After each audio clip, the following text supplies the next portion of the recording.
Bienvenidos a otra charla de Nueva Era. Hoy nos acompaña Jack Ewins, cofundador de Chaos Theorem, el estudio que trabajó para Universal en las páginas web virales que acompañaron a las películas de la trilogía Jurassic World, las cuales son piezas canónicas, ya que también trabajaron como consultores de canon de la franquicia. A su vez, Jack tiene un canal de YouTube llamado Terrordome 3000, en donde hace análisis de Jurassic y otros universos, así que abajo en la descripción les voy a dejar el link de su canal y de sus otras redes sociales.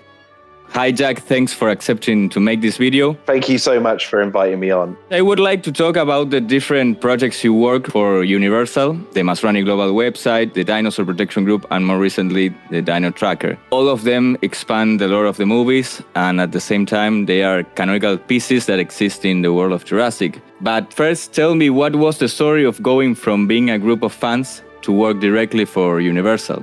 Well, basically, it all began way back in the end of 2013, I believe, around there. And I'd done the interview with Colin Trevorrow on Sam Phillips' podcast, the Jurassic Park, what was it called? Jurassic Cast, that's it. So I'd already spoken to Colin then, because he did the sort of world's first interview about Jurassic with us. I think that was just because I reached out to him on Twitter and said, like, would he want to do a spoiler review interview about talking about his relationship to Jurassic with no spoilers about what's to come. And, you know, he did that. And then I thought that was it, like, you know, all said and done. You know, that's the closest I'd ever get to something official. Did you already know that he was the director? Yeah. It was after he was announced as director. I reached out to him on Twitter to ask if he wanted to come on this podcast, because I was invited on as a guest. I hadn't been on yet. I thought, you know what would be funny if I got the director to come on with me. I didn't think he actually would agree, but he did.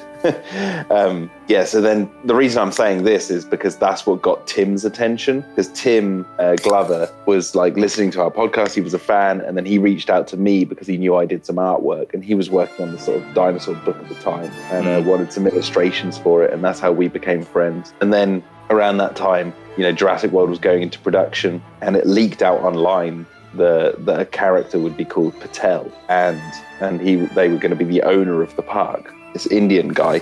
Instead of Masrani, correct. And so Tim turned to me and was like, you know, should we just have a laugh and make a sort of website? I was like, what do you mean? Like, well, an in-universe one? He was like, yeah. So we've started work on this website, and just as a laugh, we even put ourselves into videos. I think Tim was a scientist and I was a lawyer. Patel Corp buying up InGen. And we did silly little videos and we fleshed out this website.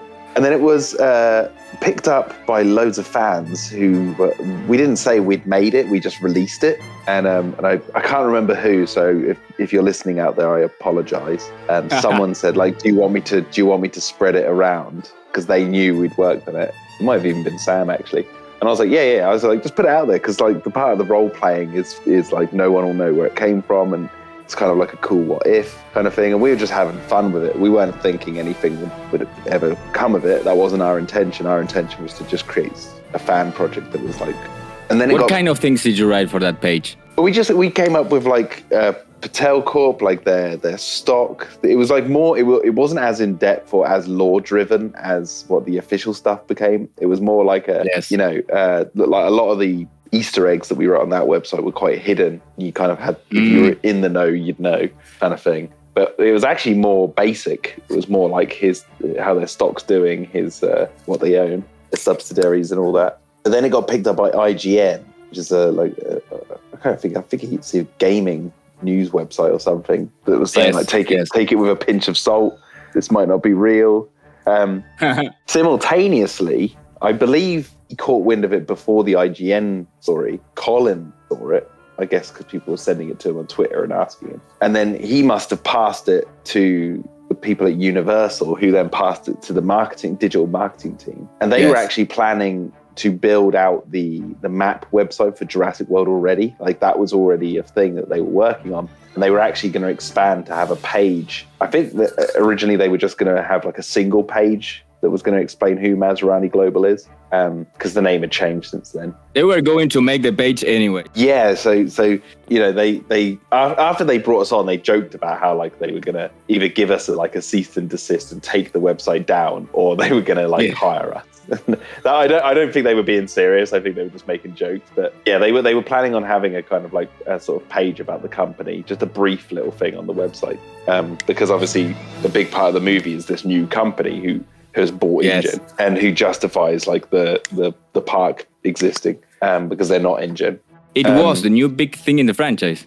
Yeah, the new drivers behind the wheel. Exactly. Yeah, so then I was working in a cinema in London. That was when I still lived in London.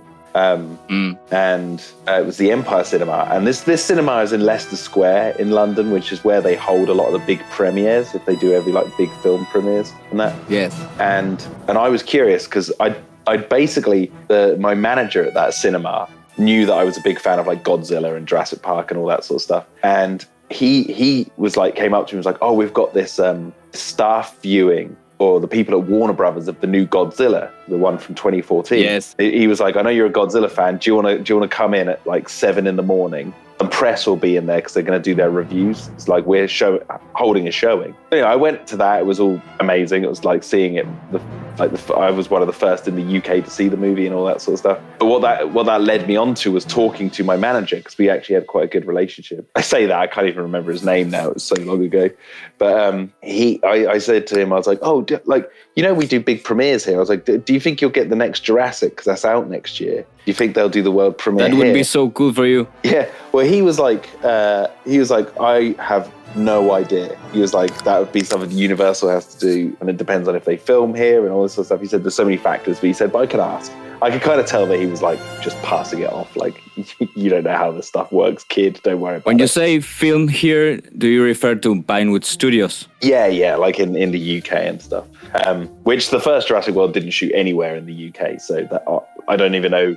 I was young at the time, so idealistic about how these things. We were work. all younger at that time. Yeah.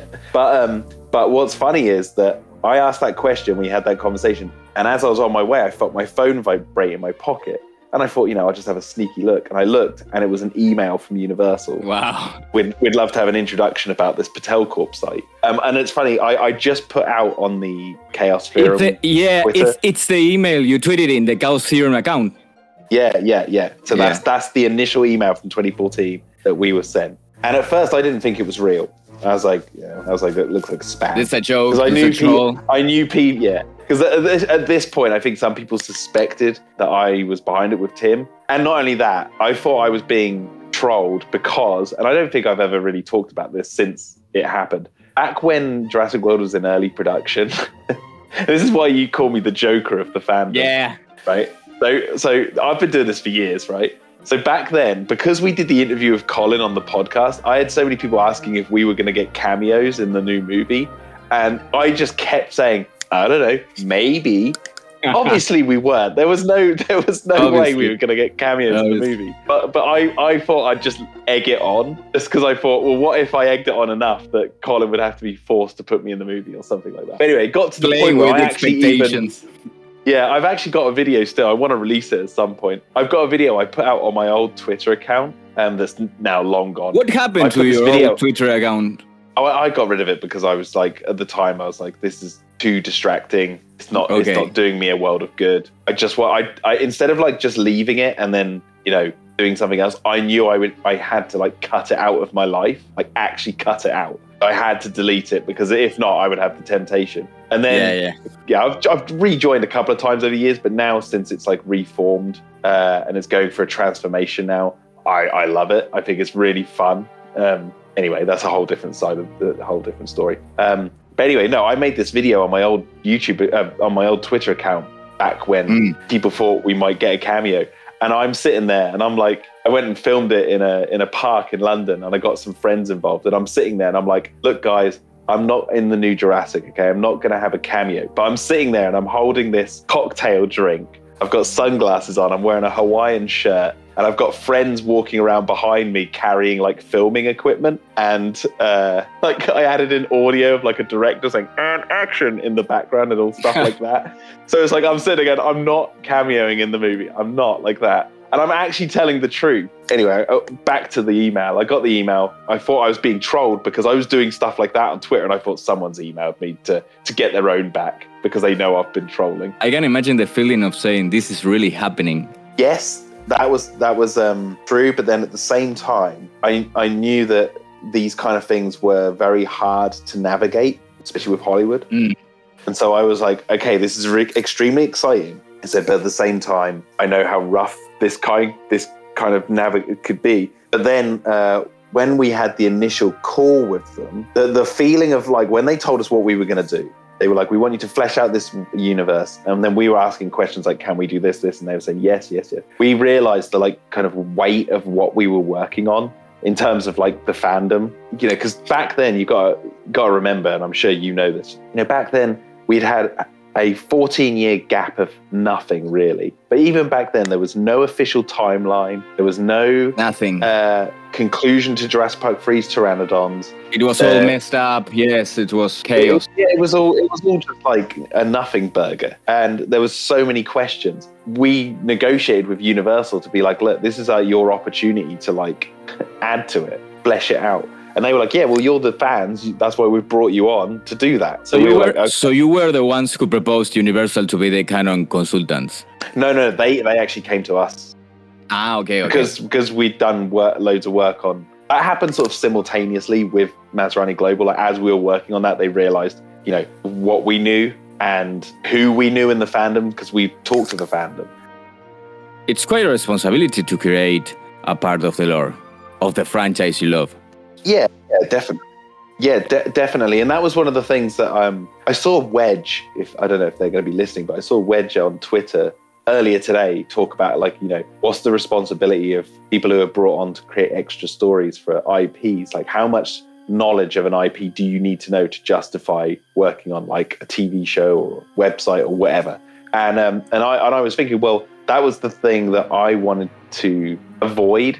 I didn't just want to write fan fiction because like we very easily could have just written what we wanted exactly to a T. But obviously there's some negotiating with Universal and Colin, like negotiations would need to be had over certain things to do with the new movie more so than the old ones. We didn't want to just go nuts. We wanted to make sure that the fandom, and this goes for all of the stuff we've worked on. We want the fandom to like experience those websites and not just like pretend role play you're in there, but like the information that's in there, we've hopefully created a gold mine of potential new avenues for other stories to go down, while also simultaneously giving satisfying conclusions to. It's a lot of responsibility, but hopefully. And it was a gold mine because you created an entire world. For example, on the Masrani Global website, you added details such as the history of Isla Nublar, which was discovered in 1525 by a Spanish navigator called Diego Fernandez. Also the indigenous tribe who were called the Bribri, and that they were expelled in 1987. 1 year after the first clone of InGen, you added a lot of details besides the dinosaurs. Yeah, and I think like when we were writing that sort of stuff, at that time we were naive to like how Universal were actually structuring their timeline, like their actual internal timeline. And I know there's been a bit of controversy on social media about that because myself and a few others out there have mentioned that there is this internal document that Universal uses to build off of. It's not like the fans don't know the information that's on this timeline. Like it's actually all out there in different media. But the thing that's caused the controversy is that Camp Cretaceous is on a separate timeline. But, and I have to reiterate this, I'm a person who personally, my own personal head canon, I don't consider Camp Cretaceous canon. But that for your own personal canon. Yeah. Just as Die Hard is part of the canon for you. Yeah. That's me. That's my own life. But in terms of Universal's timeline, the internal document we've got has Camp Cretaceous on a separate timeline. But that was at the time when season 3 was coming out. So or they were working on season 4 or something like that. It was around that area. So there will be a new updated document, which I actually don't own. They will update that to include seasons 4 and 5 of Camp Cretaceous and other stuff like Dino Tracker. It's so funny, like that they think that because I work on it, I'm saying that it's not canon officially. It's like, no. See, the thing is, like, we worked on Dino Tracker. Camp Cretaceous was already 4 seasons in. Like, if we wanted to like write Camp Cretaceous out of the canon, we could have very easily done it with Dino Tracker. But Universal were asking us to put Easter eggs and stuff like that into Dino Tracker, but unfortunately, and they were asking for things that didn't make sense to Dino Tracker in terms of the narrative of like that website and how it functions in universe as like a website for tracking dinosaurs in the wild. I was like, we talked to them, and everyone on the Chaos Theorem team were like in agreement. We're like, that wouldn't make any sense to mention anything. I believe you're talking about the 6 campers. Yeah, so like, but the thing is, Universal and DreamWorks, they wouldn't show us season 5 and how it ended. Yes. We didn't know like what the conclusion would be. So it's like we were saying, like, you'd be asking us to write stuff blind. And it's like, I'm not doing that because I want this to line up as best it can with canon. But there are some very, very, very subtle things in the dinosaur bios on there about like Stegosauruses shedding their plates, and Ankylosauruses with blue tints to them and all that sort of stuff. So it's like, yes, I made a video about it. I said, this must be bumpy. Well, that's like that hints towards it. So that's the magic of writing. So for someone like me who doesn't consider Camp Cretaceous canon, mentioning that an Ankylosaurus may have blue tints to it, that doesn't mean it's connected to Camp Cretaceous. But if you love Camp Cretaceous and you want it connected to the series, then yes, the blue tints can help you connect that's bumpy. Going back to the Masrani Global website, the best part for me was the backdoor terminal, where you include the archives that talk about the species of African frog that was necessary to clone velociraptors so that they would not die after a short time, and also the archive called Ruffled Feathers, in which you began to create what would end up being Project Regenesis, which for me was the best Easter egg about Jurassic Park 3. It's funny because Tim came up with the idea for the Masrani Global website. My idea was the backdoor terminal. Me and him have both said that we simultaneously prefer the other one. I prefer Masrani Global as the whole website to backdoor terminal.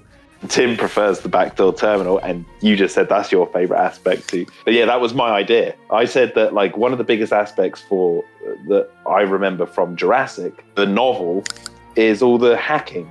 And then that's where we pitched to them to do a timeline. And they loved it. They basically gave us pretty much free reign over that whole backdoor. So me and Tim had a lot of fun coming up with literally the first official timeline of Jurassic, like what year these events take place in. And that has since, that timeline from the backdoor has since gone on to appear in sticker books and in books in general, and be mentioned in the Evolution of Claire novel, the timeline that we came up with. Or even small details that, thanks to the backdoor, we know, for example, that the Indominus Rex was born in 2012. So that is the date of the first scene in Jurassic World. Yes, which that's one of the things that changed. But when we were working on the Dinosaur Protection Group stuff, Colin actually came back to us and was like, he said, "Can we change a couple of things?" He said, "You've written the first dinosaur cloned on Sauna was a Velociraptor." I remember that. Yeah, and we were like, "Yeah." Because we thought it would be quite ironic that the first dinosaur that managed to be successfully cloned would be the one that caused them so much pain and suffering. But Colin said that logically wouldn't make sense, because if you were cloning dinosaurs, you'd want to do a herbivore first, right? So we were like, oh yeah, that makes sense. That's a good logic. We were like, yeah, because you wouldn't want to get eaten. So he was like, can I suggest the Triceratops? Actually, it would be better to just write the first dinosaur cloned in 1986, because then it opens the door up to like imagination. What do you think the first dinosaur was cloned? So it went through a couple of iterations. Unfortunately, Universal didn't update the internal document of that timeline at the time and sent it off. So like I've got a sticker book that came out last year with the timeline in it, and it says Velociraptor in 1986. So part of me is like, yes, our original plans. And the Indominus's birth year, Colin was like, I want it to be, he was very specific about this. He was like, no, it's 2012. We had originally wrote 2009, but he changed it to 2012. So that's when it got changed. So, and we also have the Dinosaur Protection Group website, which was the one I enjoyed the most because you included the famous InGen's list, where appear all the species of which InGen had DNA that, of course, to classify them before they had to clone the animal. So what was it like working on that part of the lore? Yeah, well, I think with Mazrani Global, we had proven that we were competent enough to do the job. And they said very early on, we'll definitely get you back for the next one. And you have to remember at that time, we didn't know what they were going to do. And I had a meeting with Colin in London at an early stage, and he was talking about Fallen Kingdom. And then he was like, it's going to be like a dinosaur activist website and all this sort of stuff. They said like, well, we're shooting in London. Do you want to come to the set? We're filming the Dinosaur Protection Group scenes today. So do you want to come watch that? And then we'll show you around some of the other sets, and then we'll give you a proper rundown of like sort of what's going on. So that was the first time you went to the film set. Yeah, so that was the proper first introduction to really what we're going to be doing in depth, and sort of the look and feel of it was being on set, watching the scenes being filmed. So like all the Dinosaur Protection Group scenes that you see in the movie, me and Tim are somewhere behind those walls watching it play out on screen on little tiny monitors. Did you appear in the movie? No. I think had Colin directed the movie, that might have become a thing. But we actually bumped into him on set, but he was busy working on Star Wars still, so he didn't stop for long. These are just fond memories that I'm always going to cherish. Obviously, there's no evidence of it whatsoever, except for I took one picture of my like lanyard, because you weren't allowed to like take any pictures or anything. Anyway, the point is like we got to see the Dinosaur Protection Group set, and when they were between shots, we got to go walk around the set and soak in like what this activist group were going to be like. And I noticed that on a lot of the tables there was like the Mazrani Global logo with a big cross through it, and it said like, you know, make Mazrani extinct. And I don't know if you know the scene in Fallen Kingdom when they're watching the news and there's that guy stood there going, we're not going to be, this is going to be an act of God, we're not going to go rescue the dinosaurs. You know, that moment. He originally was going to have a massive like metal Mazrani Global logo behind him. There's actually I've got pictures of it from the set.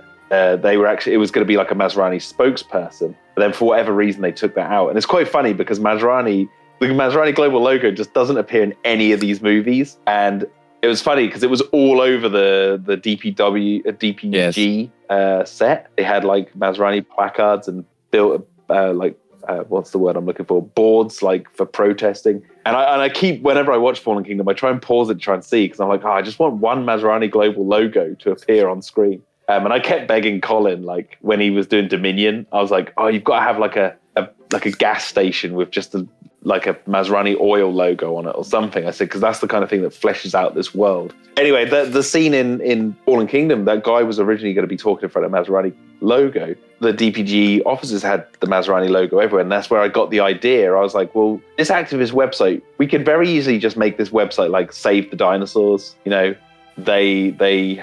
this is why we should save them, and keep it quite simple. I said, or this could be a really good opportunity, and this is why I pitched with Tim to Universal.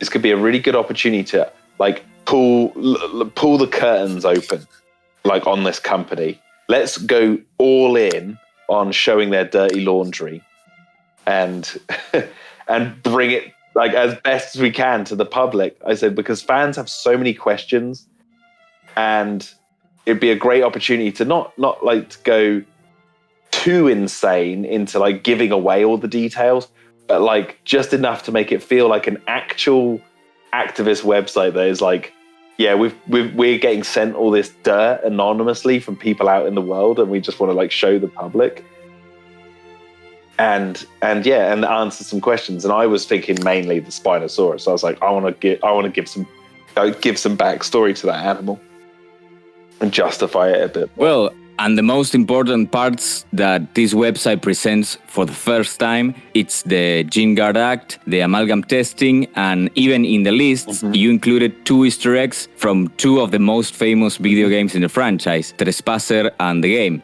that tell us about the 4 Herrerasaurus found dead in Nublar and the original 7 T-Rex, that for me, those were the best parts. But they're like little Easter eggs that we added in because, one, and here's something, right, at the time I was doing that, I wasn't a fan of Jurassic Park the game. I really didn't like it. I've since played it and I've gone, this is actually really good. But at the time I played it once and I wasn't a fan, but I knew that like there were so many people out there who loved it. So I was like, well, even though Universal doesn't consider Jurassic Park the game canon, if people who do want to keep it canon need some sort of like way for them to make their headcanon more justifiable to them, then there you go. Well, now there are 2 things, the Herrerasaurus and the Mount Sibo.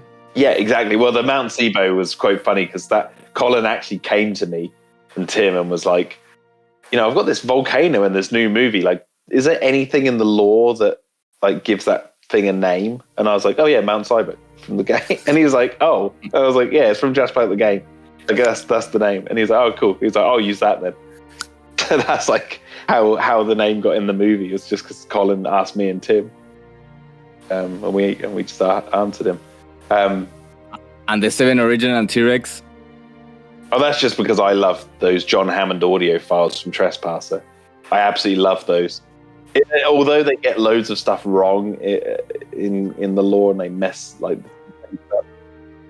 But yeah, the 7 T-Rex, I just thought that was a really cool idea. That it wasn't just like 1 or 2, it was like 7 of them. It's like there's quite a few T-Rexes. So the 7 rulers of the island. And then there is the amalgam testing, which gives very ambiguous information because it left the question of whether the Spinosaurus was a hybrid or not. It was not understood what difference there was between that test and the hybrids. So we used that word because we knew that at the time, you have to remember at the time, we didn't know where this story thread could go to. So we wanted to leave doors open. And so obviously, like when Camp Cretaceous comes along with the Scorpius Rex as the first hybrid or whatever, well, that's what they say in official canon. But at the time, I was like, you know, I wanted to write amalgam testing because that means several things simultaneously, and it will create speculation in the fandom and open imaginations up. I said we could really, if we could just write exactly, you know, oh, let's say for sake of argument, right? We could have just written the Spinosaurus was a mix between this dinosaur and this dinosaur. It's like, but there's no fun in reading that. As soon as you read amalgam testing, then it's like, okay, there might be more going on to this than we thought. And so like the way we initially wrote it was to be kind of ambiguous. So then it breeds speculation, as I just mentioned. I don't want to give away an answer because there still might be a chance in the future to answer stuff, maybe. But yeah, so there is definitely a storyline. There is definitely a story I have in my head all about that, what happened in 1999. I have a story in my head, like a start, middle, and end. I've got it all in there. It's just waiting for that right moment or that right opportunity to potentially flesh it out into something actually official. I am trying. I'm trying to make the connection. So, and then we have the Dino Tracker. I remember that I was waiting for the new website to come out, and like the previous times, that caught me by surprise. And I remember when I saw the tweets from Chaos Theorem that said something is coming. This page was different because it was the first time that you included videos and renders from your own, simulating real sightings. Yeah, and obviously it comes after the COVID stuff, so it was a very long wait to get to that website. And then even then, it was very rushed at the last minute. So hopefully we did a good job. Because I don't know if many people know this out there, we actually started work, like boots on the ground, started work on Dino Tracker in January of 2022. we knew we had to get everything finished by June. We had to constantly we were constantly making jokes to Manuel that his nose is bleeding all the time. Like, we're like, oh yeah, Manuel, can you just do this? Like, can we add a shadow on this wall? And he just turns to us and his nose just starts bleeding. Manuel is the best. Oh, he is a one-man ILM. He is so good at what he does. And yeah, it's incredible. And just for clarity, like, we did save a lot of time with the CGI models because ILM sent us the dinosaurs. We got the models and the skins and the textures and all that sort of stuff from ILM of not all the dinosaurs, but we sent them a wish list and we got 99% of what we wanted. Then Manuel had to rig all of them himself to like build the internal workings to make them work. But he obviously was like, he even said to us, and Manuel, if you're listening to this, please message me if I get this wrong.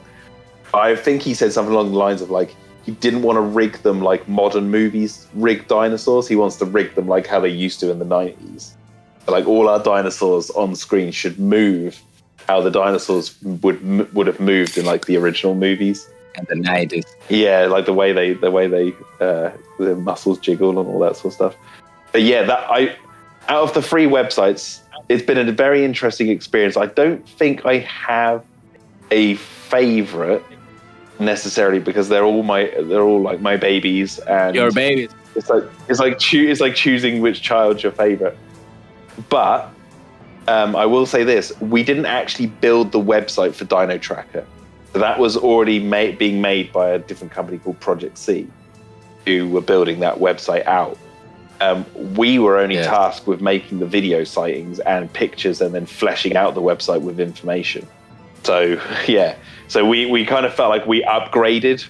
As a fan of Jurassic, it blows my mind to think that in terms of in-canon live action Jurassic videos or whatever, it goes the movies, Battle of Big Rock, Dino Tracker footage. That's it. In terms of live action, canon material. That blows my mind because they are like little short films, like the one of the Pteranodons with Hoskins in Canada. Yeah. I don't know. You've probably watched the making of the Dino Tracker. Have you watched that? Yeah, I did. You know, we made that long. That was made long ago. Yes. And you took a picture in Japan. Yes. And you sent it to Manuel. Yeah, to like get the to change the perspective of the video. If anyone hasn't seen it, just go to my YouTube channel, Terrordome 3000, watch it on there. So it just blows my mind to think that, like, obviously they've shot live action stuff, like they filmed Richard Attenborough being John Hammond for the Jurassic Park The Ride, B.D. Wong, Bryce Dallas Howard, Chris Pratt for the Jurassic World Ride. So they've filmed live action stuff across the board, like there's TV adverts and all that sort of stuff. And you just said it a minute ago that they were like short films, like, because I said to the team that, you know, we're creating dinosaur sightings, like people in the Jurassic universe who are seeing these things out in the wild. I said, well, here's the thing, right? The Jurassic universe, as fans know it, is a fun, adventurous, scary place to live in, right? And it's not like real life. You know, you can have fun with the adventure of it. I said, we kind of have to capture that feeling, that atmosphere in these videos as well. They don't have to be exactly 100% realistic. They can have that edge of adventure and Hollywoodness to them. So that's why, like, when we made, like, for example, when I put that in the truck video, and when me and Sam get chased by the T-Rex, I was like, this is our Jurassic Park adventure, like, short film. This is what we're working on. You know, getting chased by the T-Rex and seeing the Jeep rock up and down to its footsteps and the helicopter coming over with the person over the megaphone speaking really loudly, which was actually a nod to Spielberg's Close Encounters of the Third Kind. Not only you appear on the website, but also other YouTubers like The Gaming Beaver. Yeah, Gaming Beaver's on the website. Bam and Jane. If you need any from Argentina, you know who to ask. Yeah. Well, we're hearing rumors that they do want to do more with Dino Tracker, but obviously this year is all about Jurassic Park because it's the 30th anniversary. So we're waiting to hear if there's anything going to happen with Dino Tracker, but I'll keep fighting for it because I feel like that website could evolve to become like the permanent hub for Jurassic fans to get their sort of universe news and stuff. And like and I don't know if people know this, but like we sign contracts each time we do this sort of stuff that basically signs away the stuff we make to Universal, because obviously it's their property. But that means like things we create can then be used and elsewhere.